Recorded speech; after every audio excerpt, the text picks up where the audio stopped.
curiosity. While leisurely taking a stroll near the mountain, Nash found an unnatural building in it that didn't look natural. Curious, he found himself climbing a mountain, going toward the unnatural building. There, he found a two-story house, and in front of it was a girl in a red clothing, looking up the window of the second floor. What a strange sight, he thought. He then approached the girl and mockingly asked. Hey, what are you doing out here? The girl, with an eerie smile that nearly reached her ears, enthusiastically replied. Waiting! Her smile was so creepy that Nash felt shivers going down his body. Like a smile of a demon. Feeling uneasy, he decided to just ignore the girl and head straight to the house. Upon stepping into the house, he was greeted with a strong, distinct odor of a dead rat, along with an unsettling vibe that seemed to circulate the interior of the house. Nash couldn't help but utter, covering his nose. What is this disgusting smell? From the walls with black stains like blood splatters, with cushions ripped with cottons, This looks like a living room.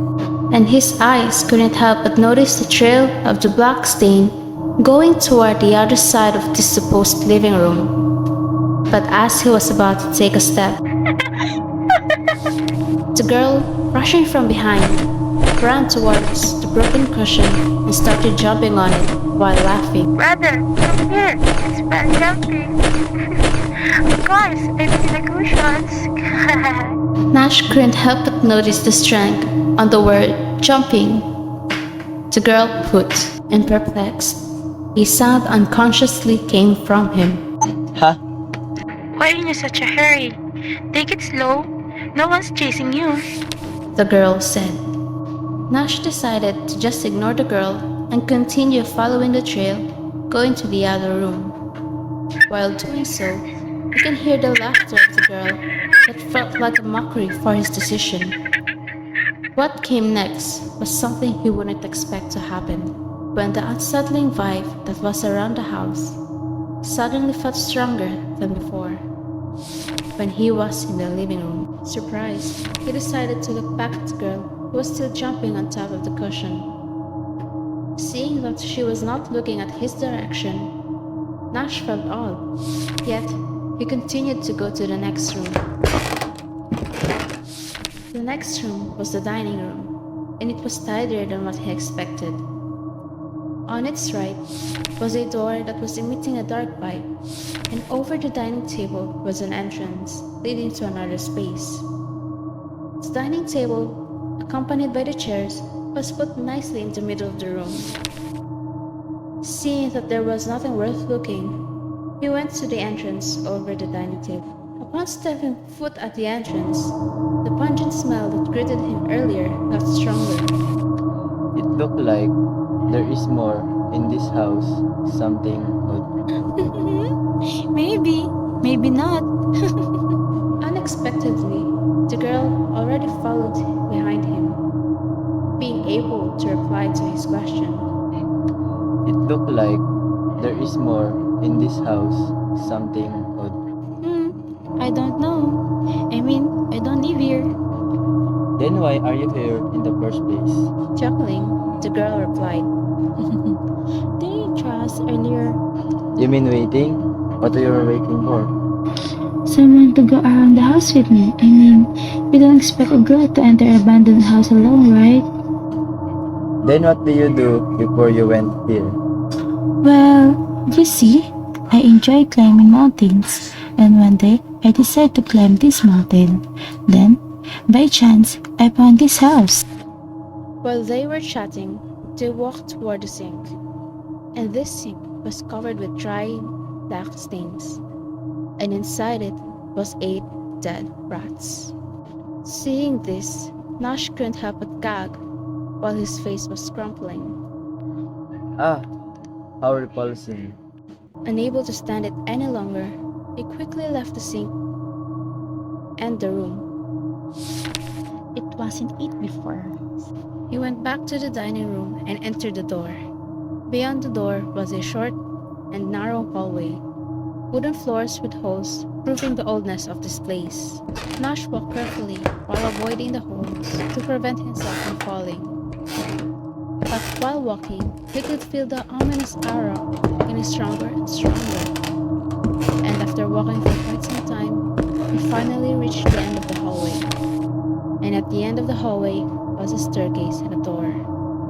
Beyond this door was a small room covered with stained tiles, a toilet on his left and a sink on his right. And above the sink was a glass mirror, shattered, with cracks from being punched. He could see his face, incomplete from every crack on the mirror. Hey, why are you standing there? You scared me. Well, that hurts, but I didn't mean to scare you. Still surprised, he said. Then what are you doing there? With a smirk, the girl replied. Waiting. Seeing that the girl had no plan to answer his question, Nash, feeling frustrated, decided to brush past the girl and go up the stairs. Going up, he could hear her steps behind him, her glances making him uncomfortable. But before he could tell her about it, the girl suddenly ran past him and headed straight to the room at the end of the stairs. Feeling frustrated enough, he decided to just quietly follow her. In front of the broken door, Nash saw a lot of locks. 1, 2, 3. There were about 6 locks in the door, all broken, along with the door that was seemingly forced open from the inside. But before he could tell her about it, the girl suddenly ran past him and headed straight to the room at the end of the stairs. Feeling frustrated enough, he decided to just quietly follow her. But the thing that particularly caught his attention was that this was the room where all this ominous energy was coming from. It was so strong that he could only focus on this energy.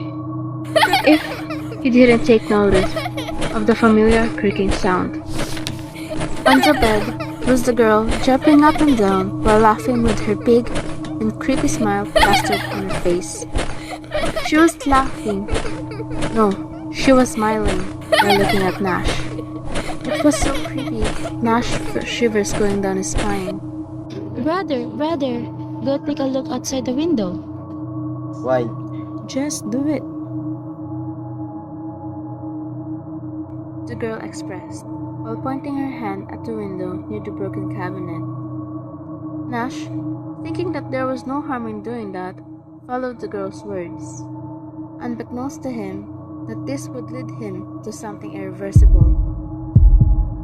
Nash could feel his heart beating so loudly, like an alarm telling him to wake up, but he was so entranced that he didn't take notice. Only when he looked at the window did he snap back at reality. What he saw was something unbelievable. At the entrance of the house was the girl, looking at the window.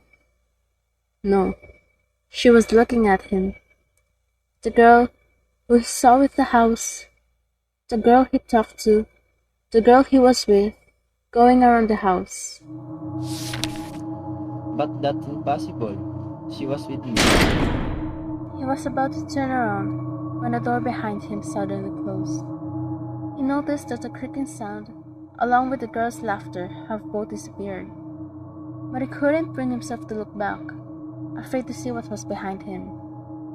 But for some reason, his body was slowly facing the room.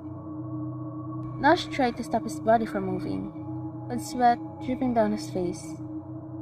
But his attempts were futile. He was already facing back at the bedroom, where he saw an entity, with a face and body similar to the girl, rushing at him. And as this entity leapt at him, Nash saw its jaws widening, as if a predator ready to eat his prey. And before this predator took its bite, Nash closed his eyes. One day, a girl was taking a walk in the mountain, where she stumbled upon an old house with a boy standing in front of it. Curious, she decided to walk toward the boy and cautiously asked. Hey, what are you doing out here? The boy replied, smiling at her. Waiting. The end.